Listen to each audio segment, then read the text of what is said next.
¿Qué tal, hermanos y amigos? Dios les bendiga. Damos gracias a Dios. Continuamos hablando acerca de la parábola del sembrador. Mateo capítulo 13 nos enseña esta parábola tan hermosa. Decíamos en el estudio pasado, es una de las parábolas eh, mejor explicada tal vez por parte del Señor Jesús, aunque el Señor Jesús dio una explicación y hace esa explicación, el relato que muestra en el libro de Mateo, la explicación del maestro, es un relato donde nos muestra abiertamente a qué se refiere esta parábola. Hoy nosotros solamente tratamos de reflejar lo que esta parábola tiene que significar para nuestras vidas, como el Señor Jesús lo explicó. Eh, es una parábola que abre la puerta a las demás parábolas. Recordemos que encontramos cuatro tipos de caminos, cuatro tipos de terrenos, perdón, cuando la semilla cayó para que pudiera dar fruto. Una parte de la semilla cayó junto al camino, en un terreno duro que no podía hundirse en el suelo, de modo que las aves pudieron comerla sin que hubieran dado alguna señal de vida. Ahí nos quedamos en el estudio pasado. Hace referencia a personas insensibles. Fíjese, hermano, hace referencia a personas insensibles que, como el sendero por el que ya han pisado muchos, así también ellas han rechazado tantas veces la palabra que al final sus corazones han quedado endurecidos, han quedado duros, no dejan que la palabra penetre. También puede referirse a personas con conciencias bloqueadas por causa del pecado, con mentes cerradas por causa de la maldad, gente que cree que no necesita nada, gente que se siente posiblemente autosuficiente y se muestran indiferentes a la predicación de la palabra.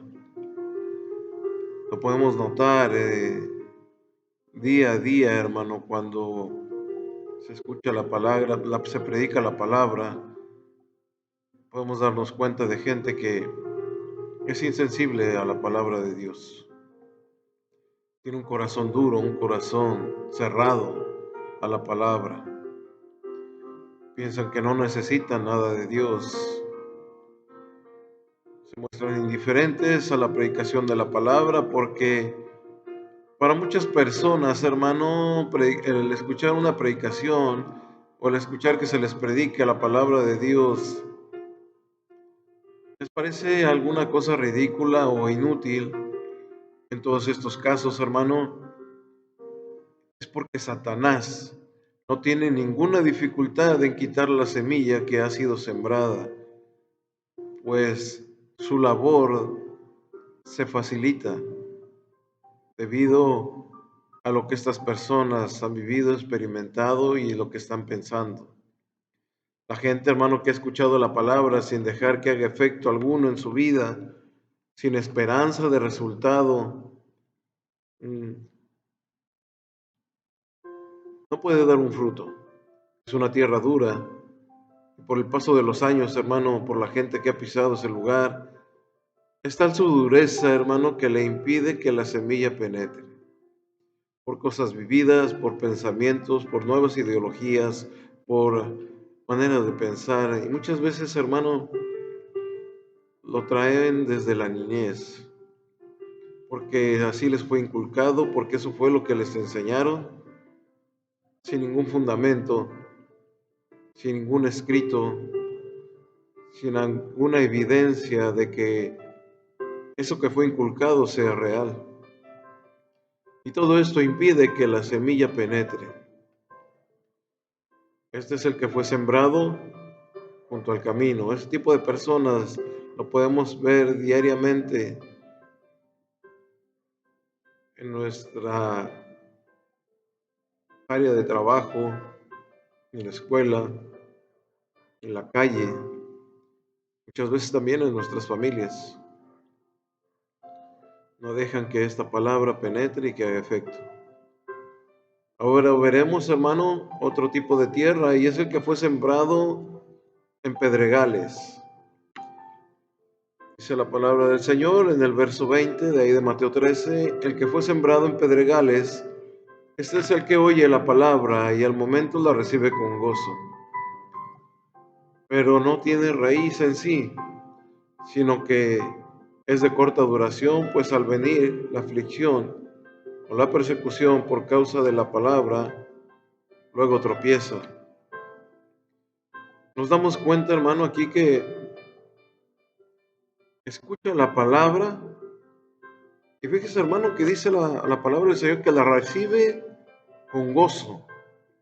Hay cierta alegría al escuchar la palabra, la recibe entusiasmado, la recibe alegremente. Caer esta semilla en pedregales quiere decir que la tierra tampoco es profunda, que cayó tal vez sobre la roca, donde posiblemente por un momento tuvo humedad, pero después se seca, ya no hay humedad, no hay nutrientes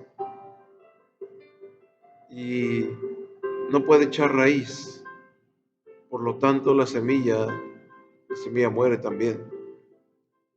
¿Por qué? Porque el sol pronto quema aquella pequeña planta que pudo haber nacido, que pudo haber germinado. Esto es una ilustración, hermano, de personas que reciben superficialmente la palabra. Dependen de sus emociones y de sus sentimientos. Recordemos que recibieron la palabra con gozo, pero no tienen convicciones profundas y sinceras. Por eso, al hallarse frente a la oposición, frente a la persecución, muchos se vuelven atrás, se vuelven al mundo, porque no hubo profundidad en esa semilla. Y aunque pudo haber germinado y haber tenido cierto desarrollo la planta, en cuanto salió el sol se secó. Esto es cuando nos movemos en nuestras emociones. Y la palabra puede llegar a mover solamente nuestras emociones y no nuestro interior, nuestra intimidad. Lo que en realidad estamos sintiendo sinceramente. No solamente es externo, sino interno. Ahora vamos con el que fue sembrado entre espinos. Este es el que oye la palabra, pero el afán de este siglo y el engaño de las riquezas ahogan la palabra y se hace infructuosa.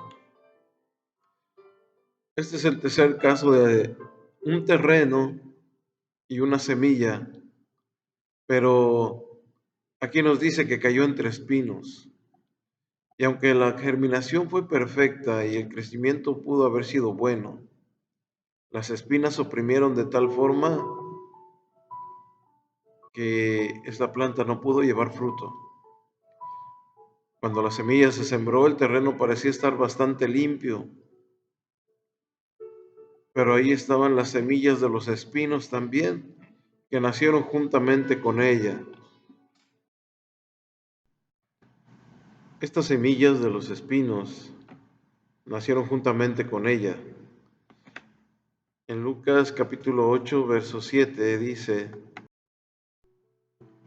otra parte cayó entre espinos, y los espinos que nacieron juntamente con ella la ahogaron. Aquí nos damos cuenta que el terreno estaba limpio, pero también había semillas de los espinos que crecieron juntamente con esa semilla que representa al trigo. Esta semilla representa al trigo y tenía que haber crecido, pero creció entre los espinos y nacieron juntamente, pero los espinos la ahogaron. Esta es una ilustración de lo que nos enseña el Señor Jesús en esta parábola, de muchas cosas que tratan de desplazar a Cristo de un lugar supremo que le corresponde y ahogan su palabra.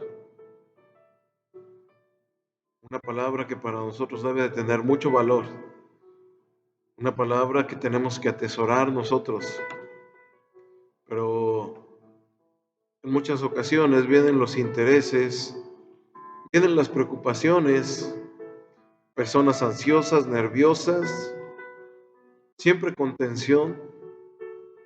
Constantemente hay gente preocupada por las cosas de la vida, con el afán de qué comeremos o qué beberemos, con qué nos vestiremos, con el afán de las riquezas, con el afán de querer generar constantemente personas interesadas por enriquecerse, buscando entretenimientos y placeres. Notemos que Jesús, hermano, se refiere a ellas como el engaño de las riquezas, el engaño del tener. El Señor Jesús nunca nos dice que la riqueza sea mala, sino las consecuencias de enfocarnos en ellas. La palabra de Dios tiene que tener un valor supremo para nosotros, lo que muestra la naturaleza engañosa de las riquezas, que siempre ofrecen satisfacer y nunca llegan a cumplir su promesa. El deseo de otras cosas, gente inquieta, yendo siempre de un lado a otro, incapaces de permanecer mucho tiempo en el mismo sitio, como para echar raíces, sin rumbo fijo, de una experiencia a otra. Hemos visto gente que anda de un lugar a otro, que no puede establecerse en un solo lugar, que no le gusta estar en un solo lugar, no puede echar raíz, no puede dar un fruto en un lugar porque anda de un lugar a otro.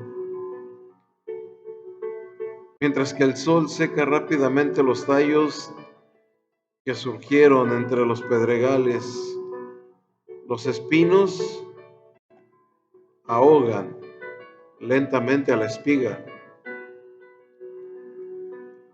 Los espinos están encargados de ahogar lentamente a la espiga. Ahora, hermano, con el cuarto terreno, dice en el verso 23, mas el que fue sembrado en buena tierra, este es el que oye y entiende la palabra y da fruto, y produce a 100, a 60 y a 30 por uno. En el último caso, encontró el terreno bien preparado y no solo germinó, sino que creció y dio su fruto plenamente, bien que con diferencias de rendimiento, y produjo a 30, a 60 y a 100 por uno. En Marcos capítulo 4, verso 8, el pasaje paralelo a lo que estamos viendo, dice, pero otra parte cayó en buena tierra y dio fruto, pues brotó y creció y produjo a 30, a 60 y a 100 por uno. Aquí, hermanos, se trata de personas que escuchan la palabra con un corazón deseoso. Yo creo que nosotros tenemos que tener ese corazón, un corazón puro, un corazón deseoso de conocer y hacer la voluntad de Dios. Tener un corazón dispuesto a escuchar para poner por obra la palabra de Dios. Es cierto que la fe viene por el oír y el oír de la palabra, pero cuando dejamos que esa palabra que entró por nuestro oído y la atesoramos en nuestro corazón, hay un efecto diferente.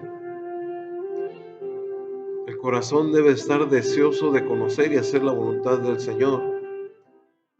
Y en estas circunstancias, hermano, cuando hay un corazón deseoso, un corazón que anhela la palabra y que también la pone por obra,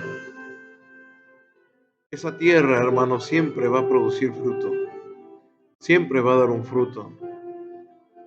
Aunque mucho del trabajo parece ser en vano y sin éxito para los ojos humanos, el reino de Dios, hermano, ha de ir adelante conforme a sus propósitos, conforme a los propósitos de Dios. Nuestro siglo Al igual que el siglo primero se caracteriza por fracaso, al igual que por éxitos, hermano, en la obra cristiana. Recordemos los discípulos del Maestro, cómo perecieron, cómo fueron encarcelados, cómo sufrieron el vituperio, cómo los criticaron y cómo fueron expuestos, hermano, dice la palabra del Señor, al espectáculo. Fueron expuestos a espectáculo. ¿Por qué? La gente, hermano, los rechazaba. Y es lo mismo que pasa hoy en nuestros días. La gente rechaza el Evangelio. Mucha gente se burla, se mofa de la palabra de Dios. En el momento que te ven hablando, predicando el Evangelio, se burlan, pero nosotros sabemos que nuestro galardón es grande. Así que, amados hermanos, como dice la palabra del Señor, que vayamos adelante conforme a los propósitos de Dios en este siglo, así como en el primero se caracteriza por ese fracaso y por los éxitos, hermano. El que haya personas que rechazan nuestros esfuerzos por esparcir el Evangelio no debe de frustrarnos. Semana tras semana nos podemos topar con gente que rechaza la palabra, con gente que puede hacerte un mal gesto, una mala cara o puede decirte alguna mala palabra.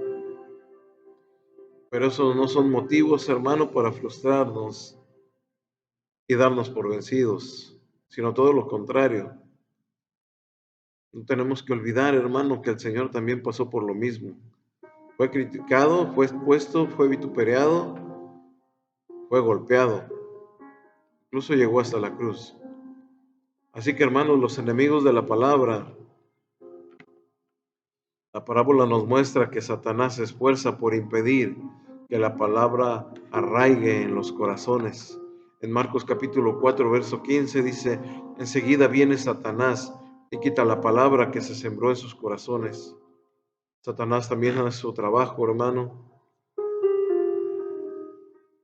y obra en gente que no pone una disposición, que no presta oídos a la palabra de Dios, que no está dispuesto a escuchar. Vemos, hermano, la oposición que el mundo, hermano, trae constantemente sobre los que predican la palabra de Dios. Y como Satanás trae también una oposición en aquellos, hermano, que escuchan la palabra de Dios. Marcos capítulo 4, verso 17, tribulación o persecución por causa de la palabra. Si ellos lo sufrieron y hoy nosotros también podemos llegar a sufrir tal vez un poco acerca de lo que estamos hablando. Somos atribulados, somos perseguidos por causa de la palabra. Pero vuelvo a repetirlo, hermano, recordemos que nuestro galardón es grande. La propia naturaleza caída del hombre, hermano, obra en su contra. Este punto queda manifestado por los afanes de este siglo y el engaño de las riquezas, las codicias, entre otras cosas. Marcos capítulo 4, verso 19 dice, pero los afanes de este siglo y el engaño de las riquezas y las codicias de otras cosas entran y ahogan la palabra y la hacen infructuosa. Amados hermanos, tiene que haber un fruto en nosotros, la importancia del fruto. La manifestación de la vida auténtica, hermano, se ve por el fruto. Un verdadero cristiano se ve por su fruto.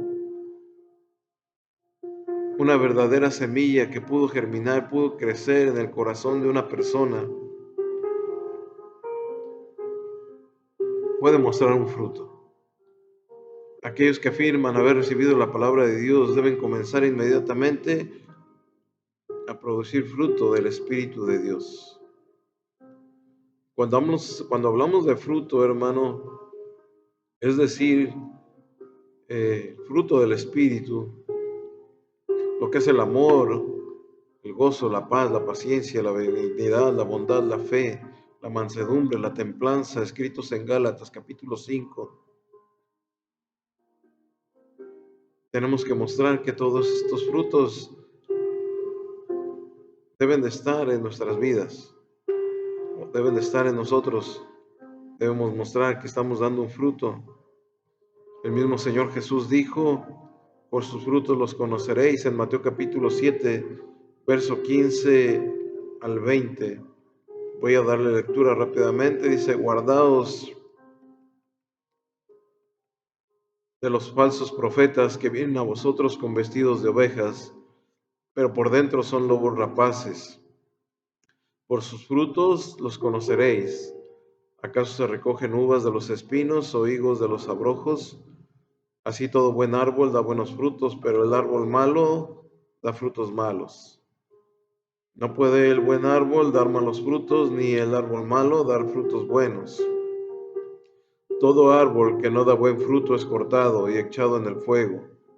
Así que por sus frutos los conoceréis. Tiene que haber un fruto en nosotros, en nuestra vida cristiana, tiene que haber un fruto. Tenemos que reflejar que ese crecimiento que hemos tenido ha llegado al grado de dar un fruto. Si no hay fruto, tampoco podemos afirmar que haya una nueva vida. Esta es la clave, hermano, para entender la parábola. La meta es dar un fruto, puesto que las semillas sembradas en pedregales y espinos no llegaron a dar fruto. No podemos identificar estos casos como auténticos creyentes. Todos hemos oído de muchas profesiones de salvación, muchas de ellas dudosas, claramente falsas. La palabra nos enseña también que existen diferencias entre aquellos cuya vida espiritual es fructífera con los que no lo son. Así que, amados hermanos, tenemos que dar un fruto. Si la semilla que cayó en nosotros ha germinado, ha crecido, tiene que dar fruto. Marcos capítulo 4, verso 20 dice, y estos son los que fueron sembrados en buena tierra, los que oyen la palabra y la reciben, y dan fruto a 30, a 60 y a 100 por uno. No todos los cristianos experimentan el mismo grado de fructificación, porque tampoco todos los cristianos son igualmente de fieles, leales, valientes, humildes, consagrados al Señor. Por eso es importante, hermano, que nosotros reflejemos un fruto de lo que el Señor o la palabra del Señor ha hecho en nuestras vidas. Si esa semilla ha fructificado, estate tranquilo, hermano, porque estás dando un fruto, porque estás reflejando frutos en tu vida, en tu cristianismo, en tu vida, en tu manera de vivir. Pero si no hemos reflejado un fruto, entonces sí tenemos que preocuparnos. Tenemos que tener cuidado que esa semilla que cayó en nosotros